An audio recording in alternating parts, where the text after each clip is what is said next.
गढ़वा रंका विधानसभा में लगातार 3 प्रमुख नेता जो हैं, जिसमें से कि एक पूर्व मंत्री, एक पूर्व विधायक और एक वर्तमान मंत्री, ये चुनाव के मैदान में है। और इन्हीं 3 दिग्गजों के बीच में हमारे सामने आप देख रहे हैं कि युवा जुझारू समाज सेवी और कर्मठ नेता ने अपनी पहचान बनाई है। बहुत ही कम समय में समाज सेवा करके ज्यादा से ज्यादा लोगों के हृदय तक पहुंचने का जो काम किया है। हमारे साथ अजय चौधरी और अजय मेटल जी हैं। बहुत स्वागत है सर आपका। सबसे पहले मैं ये बोलूंगी कि आप जनता को निमंत्रण दे दें, कल आप नामांकन करने जा रहे हैं। सबसे पहले तो मैडम आपको बहुत बहुत धन्यवाद, और आपके चैनल को मैं अपनी ओर से, पूरा जिला कमेटी की ओर से, बहुजन समाज पार्टी की ओर से नमस्कार, प्रणाम, जोहार, जय भीम, आदाब, सलाम पेश करता हूं।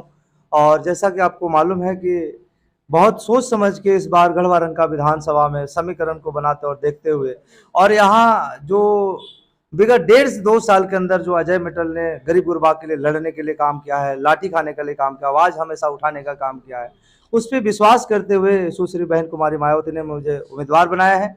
और तमाम प्रदेश और केंद्रीय राज्य कमेटी के सदस्यों को मैं आभार और धन्यवाद ज्ञापन करता हूं।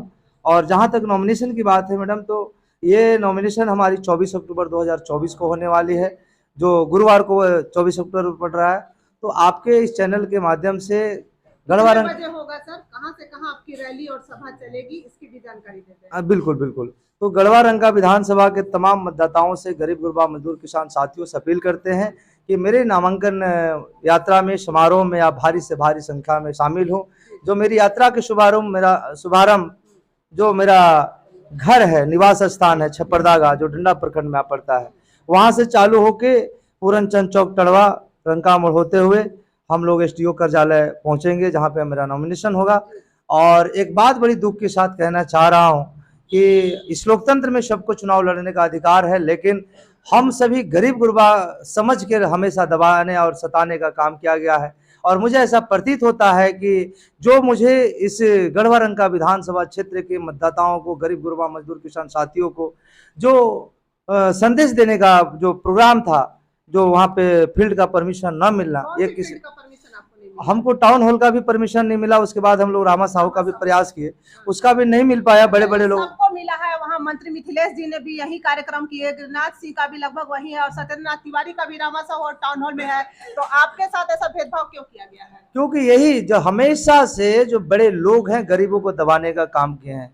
हमेशा से आप गरीबों के लिए आवाज उठाइए, आपके ऊपर लाठियां बजेगी। आप न्याय मांगने जाइए, आपके ऊपर या न्याय करने का जुल्म लग जाएगा। अजय जी, आप बाकी जो यहाँ पर नेता हैं, जो पूर्व मंत्री हैं, वर्तमान मंत्री, पूर्व विधायक हैं, उनसे आपकी अभी उम्र, आप युवा हैं, और कल जो मुख्यमंत्री हेमंत सोरेन जी आए थे और मिथिलेश ठाकुर के रैली में अपार भीड़ हुई है, उससे आप क्या दबाव महसूस कर रहे हैं? बिल्कुल नहीं मैडम, ये बात आप आमतौर पे जानेंगे। ये खासा चर्चा चल रहा है कि ये जो लूटने वाले लोग हैं, जो यहाँ के बालू को, पत्थर को, कोयला को लूट के अपने जेब भरने का काम किए हैं, उसी का दुरुपयोग करने का काम कर रहे हैं, और यहाँ के लोगों को छलने और ठगने में लगे हुए, साजिश करने में। जो एक एक मतदाता पे, एक एक जो इस रैली में लोग आए हुए थे, उनके अपने एजेंट और चमचे के द्वारा 300-300 रुपया कह के लाया जाता है।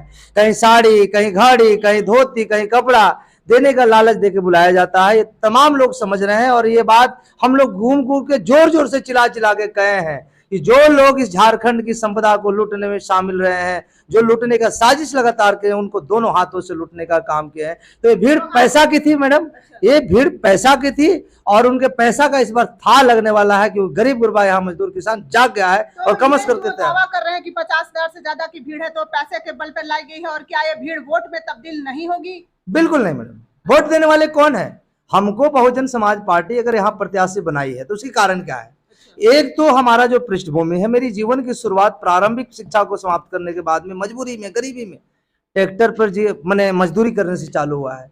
ईमानदारी से मेहनत मजदूरी करते करते करते करते करते माता पिता के आशीर्वाद से जब कुछ मुकाम हासिल किए, तो डंडा के लोगों ने मुझे सेवा करने का मौका दिया, और उनके प्रेरणा से गढ़वा विधानसभा में बहुजन समाज पार्टी ने मुझे मौका दिया। क्योंकि मेरा इतिहास है गरीबी से संघर्ष करने का, और यहाँ तमाम जो गरीब गुरबा का जो वोट है, लगभग 4,15,000 में 3,80,000 प्लस वोट जो यहाँ पे मजदूर किसान एकदम बेचारे बेसहारे लोग हैं, अच्छा, उनका वोट बैंक। लंबे समय से आप जो है सभी क्षेत्रों में जा रहे हैं, किन किन क्षेत्रों में आप गए, कैसा जनता का रिस्पांस कैसा मिला, कैसे लोग क्या आपको वोट देने के लिए बोल रहे हैं? थोड़ा सा उन क्षेत्रों के नाम बताइए जहां पर आप काम कर रहे हैं, जहां आप भ्रमण किए हैं, चुनावी प्रचार जहां आप कर चुके हैं।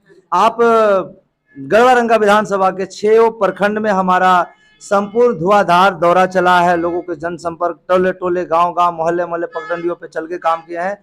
और जैसा लोग उन्होंने सुना था मेरे बारे में, मेरे से मुखातिब होने के बाद में तो और भी गदगद हो गया कि ऐसे ही नेता की गढ़वा रंगा विधानसभा की जरूरत थी। लोगों से मिले तो क्या वो लोग आपसे बोले, क्या वर्तमान मंत्री विधायक से वे खुश हैं या परिवर्तन चाहते हैं, या आपके क्या मुद्दे हैं? बहुत परेशान है मैडम। सबसे बड़ा परेशानी है कि गरीब गुरबा आज यहाँ घुसखोरी से, कमीशन खोरी से, भ्रष्टाचार से इतना माने त्राहिमाम है, कराह रहा है, लेकिन भैया जी के भय के सामने लोग बोल नहीं पा रहे हैं। हम लोग साफ तौर पे एकदम कह रहे हैं कि रिकॉर्डिंग भैया मत करिएगा, लेकिन चुनाव आने दीजिए भैया जी को, जो आए हैं झारखंड में लूटने के लिए। झारखंड तो झारखंडियों के लिए बना था, लेकिन बिहार से यहाँ पे आके चरागाह बनाए हुए हैं और हम लोगों पे ही दमन और शोषण करने का काम, उनको हम लोग वोट का चोट देकर यहाँ से निस्तानाबूद करने का काम करेंगे। और वो समय आ गया है निश्चित तौर पे। यहाँ से जो बाहरी लोगों का यहाँ पे जो जमावड़ा लगा हुआ है, उनको यहाँ से खरीदने का काम